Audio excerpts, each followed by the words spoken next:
ನಮಸ್ಕಾರ. ಯಾರ್ಯಾರಿಗೆ ತಮ್ಮ ಮಕ್ಕಳು ಮೊಮ್ಮಕ್ಕಳು ಬಗ್ಗೆ ಕಾಳಜಿ ಇದೆಯೋ ದಯವಿಟ್ಟು ಈ ವಿಡಿಯೋ ನೋಡಿ.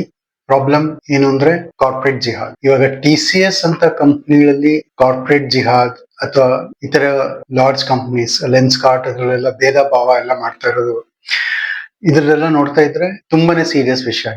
ಇಟ್ಸ್ ನಾಟ್ ಸಮಥಿಂಗ್ ನಾವು ನೆಗ್ಲೆಕ್ಟ್ ಮಾಡ್ಬಿಟ್ಟು ಮುಂದೆ ಹೋಗ್ಬೋದು ಅನ್ನೋ ಸ್ಥಿತಿಲಿ ಇಲ್ಲ ಸದ್ಯಕ್ಕೆ. ಇದರಿಂದ ಏನಾಗುತ್ತೆ, ಸಿಂಪಲ್ ಆಗಿ ಹೇಳ್ಬೇಕು ಅಂದ್ರೆ ಇದರಿಂದ ಏನಾಗುತ್ತೆ, ನಮ್ ನೆಕ್ಸ್ಟ್ ಜನರೇಷನ್ ಅಥವಾ other next generation they are in danger. ನಿಜ ಹೇಳ್ಬೇಕು ಅಂದ್ರೆ ನಾನು ಸೆಕ್ಯುಲರ್ ಆಗೇ ಇದ್ದೆ. ನಾನು ಒಂದು 28 years ಎಕ್ಸ್ಪೀರಿಯನ್ಸ್ ಕಾರ್ಪೊರೇಟ್ ಅಲ್ಲಿ. ಈ ತರ ನಾನು ಯಾವತ್ತೂ ನೋಡಿರ್ಲಿಲ್ಲ ನಂದು ಕಾರ್ಪೊರೇಟ್ ಲೈಫ್ ಅಲ್ಲಿ. ಬಟ್ ಲಾಸ್ಟ್ 1 year ಅಥವಾ 2 years ಇಂದ ನೋಡ್ಬೇಕು ಅಂದ್ರೆ ಲವ್ ಜಿಹಾದ್, ಆಮೇಲೆ ಈಗ ಹೊಸದಾಗಿ ಬಂದಿರೋ ಕಾರ್ಪೊರೇಟ್ ಜಿಹಾದ್, ಇವೆಲ್ಲ ಅದು companies like T C S ಅನ್ನೋ ಕಂಪ್ನಿ ಬಂದಿರೋದು. I think it is very serious. ನಾನು ತುಂಬಾ ಸೀರಿಯಸ್ ಆಗಿ ಅದ್ರ ಬಗ್ಗೆ ಗಮನ ಕೊಡ್ಬೇಕಾಗತ್ತೆ ಅಥವಾ ವಿಚಾರ ಮಾತಾಡ್ಬೇಕಾಗತ್ತೆ. ಯಾಕೆಂದ್ರೆ ನಂಗೆ ಅನ್ಸುತ್ತೆ ನಾವು ನಮ್ಮ ಮಕ್ಕಳನ್ನ ಎಲ್ಲ ಈ ಕೆಟ್ಟ ಪ್ರಪಂಚದಲ್ಲಿ ಬಿಟ್ಟು ಹೋಗ್ತಾ ಇದೀವಿ ಅಂತ ಅನ್ಸುತ್ತೆ, ನಾವು ಇದನ್ನ ಸೀರಿಯಸ್ ಆಗಿ ಮಾತಾಡದೇ ಇದ್ರೆ. ಸೊ ಇದ್ರ ಬಗ್ಗೆ ಸೊಲ್ಯೂಷನ್ ಏನಪ್ಪಾ ಅಂತ ಅನ್ಕೊಂಡ್ರೆ, ಸೊಲ್ಯೂಷನ್ ಹೇಳಕ್ ಮುಂಚೆ ಇದು ಏನೇ ನಡೀತಾ ಇದ್ರು ಇವೆಲ್ಲ ಅರೌಂಡ್ ಅಟ್ಲೀಸ್ಟ್ 50-60 years ಇಂದ ಪ್ಲಾನ್ ಮಾಡ್ಬಿಟ್ಟು ಮಾಡಿರೋಂಗಿದೆ ಇವೆಲ್ಲ. ಐ ಥಿಂಕ್ ಕ್ಲಿಯರ್ ಆಗಿ ಗೊತ್ತಾಗತ್ತೆ. ಸೊ ನಾವು ಅಟ್ಲೀಸ್ಟ್ ಇವಾಗ ಎತ್ತೆಚ್ಕೊಂಡು ಅದನ್ನೆಲ್ಲ ಅದ್ರ ಬಗ್ಗೆ ವಿಚಾರ ಮಾಡಿ ನಾವು ಪ್ಲಾನ್ ಮಾಡಿ ಅದನ್ನ ಸಾಲ್ವ್ ಮಾಡ್ಬೇಕಾಗತ್ತೆ ಅಂತ ನನ್ನ ಅನಿಸಿಕೆ. ಸೊ ಇದ್ರಲ್ಲಿ ಸೊಲ್ಯೂಷನ್ 1 ಏನು ಅಂದ್ರೆ ನನ್ನ ಪ್ರಕಾರ ಸೋಷಿಯಲ್ ಮೀಡಿಯಾ. ಇವಾಗ ಸದ್ಯಕ್ಕೆ ಎಲ್ಲರೂ ಡಿಪೆಂಡೆಂಟ್ ಆಗಿದ್ದಾರೆ, ತುಂಬಾ ಜನ ಸೋಷಿಯಲ್ ಮೀಡಿಯಾ ಡಿಪೆಂಡ್ ಆಗಿದ್ದಾರೆ, ನೋಡ್ತಾ ಇದ್ದಾರೆ ಆನ್ಲೈನ್ ಮೀಡಿಯಾ. ಸೊ ಅದರಲ್ಲಿ ಆದಷ್ಟು ಅವೇರ್ನೆಸ್ ಇನ್ಕ್ರೀಸ್ ಮಾಡೋದು ಹೆಲ್ಪ್ ಆಗುತ್ತೆ. ಎಷ್ಟ್ ಜನ ಆಗುತ್ತೋ ಅಷ್ಟ್ ಜನ ಆದಷ್ಟು ಎಲ್ಲರೂ ಮುಂದೆ ಬಂದು ಆಡಿಯೋನೋ, ವಿಡಿಯೋನೋ, ಇಮೇಜು, ಟೆಕ್ಸ್ಟ್ ಯಾವ್ದಾರ ಒಂದ್ ರೀತಿಲಿ ನಿಮ್ಮ ಅನಿಸಿಕೆಗಳನ್ನ ಬಂದ್ಬಿಟ್ಟು ಇದ್ರ ಬಗ್ಗೆ ಹೇಳಿದ್ರೆ ಎಲ್ಲರಿಗೂ ಹೆಲ್ಪ್ ಆಗುತ್ತೆ. ಬೇರೆಯವ್ರಿಗೆಲ್ಲರಿಗೂ ಅದರಿಂದ ವಿಚಾರ ಗೊತ್ತಾಗತ್ತೆ ನೀವ್ ಏನ್ ಹೇಳ್ತಾ ಇದ್ದೀರಾ ಅಂತ. ಅಟ್ಲೀಸ್ಟ್ ನೀವು ಹಾಕೋ ಕಂಟೆಂಟ್, ನೀವು ಹಾಕೋ ವಿಚಾರ ಒಂದು 100 ಜನಕ್ಕೆ ತಲುಪಿದ್ರೆ ಸಾಕು. ಆತರ ಒಂದು 1,00,000-2 ಲಕ್ಷ ಜನ ಆತರ ಕಂಟೆಂಟ್ ಹಾಕಿದ್ರೆ 1 ಕೋಟಿ 2 ಕೋಟಿ ಜನದ ತನಕ ಮುಟ್ಟುತ್ತೆ. ಆಕ್ಚುಲಿ ಏನಂದ್ರೆ ನಾನು ಹಿಂಜರಿತಾ ಇದ್ದೆ, ಈ ತರ ಬಗ್ಗೆ ವಿಡಿಯೋ ಮಾಡಕ್ ನಾನು ಹಿಂಜರಿತಾ ಇದ್ದೆ.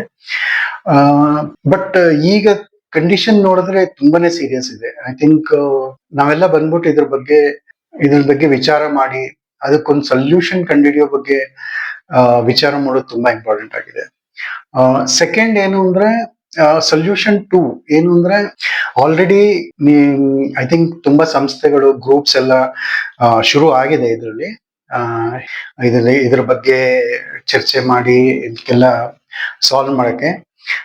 ಆಕ್ಚುಲಿ ಏಪ್ರಿಲ್ 3rd ವೀಕ್ ಅಲ್ಲಿ ಇವರು ಫ್ರೀಡಂ ಪಾರ್ಕ್ ಅಲ್ಲಿ ಎಲ್ಲ ಗ್ರೂಪ್ ಎಲ್ಲ ಮೀಟ್ ಮಾಡಿದ್ರು. ಎಷ್ಟೊಂದು ಹಿಂದೂ ಗ್ರೂಪ್ಸ್ ಎಲ್ಲ ಮೀಟ್ ಮಾಡಿದ್ರು.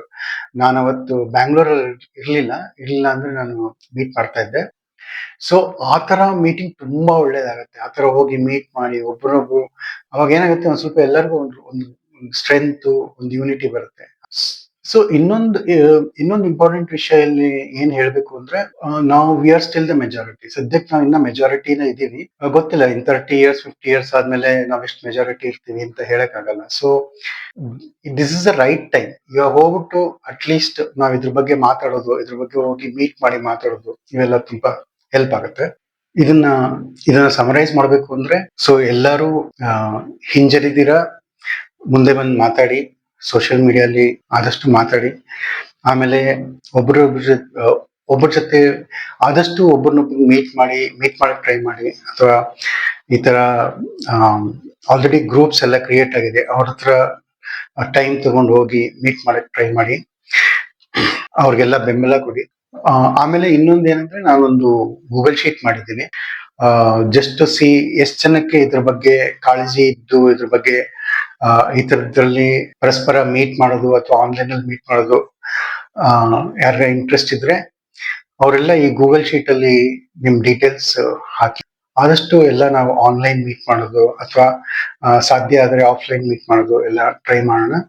ನೋಡೋಣ ಇದ್ರ ಬಗ್ಗೆ ಹೆಂಗೆ ಸೊಲ್ಯೂಷನ್ ತರೋದು, ಏನ್ ಮಾಡೋದು ಅಂತ ವಿಚಾರ ಮಾಡೋಣ. I think it will help us unite. ಇದು ನಮ್ಗೆಲ್ಲ ಯುನೈಟ್ ಮಾಡಕ್ಕೆ ಹೆಲ್ಪ್ ಆಗುತ್ತೆ ಅನ್ಸುತ್ತೆ. Thank you all of you. ಜೈ ಶ್ರೀರಾಮ್.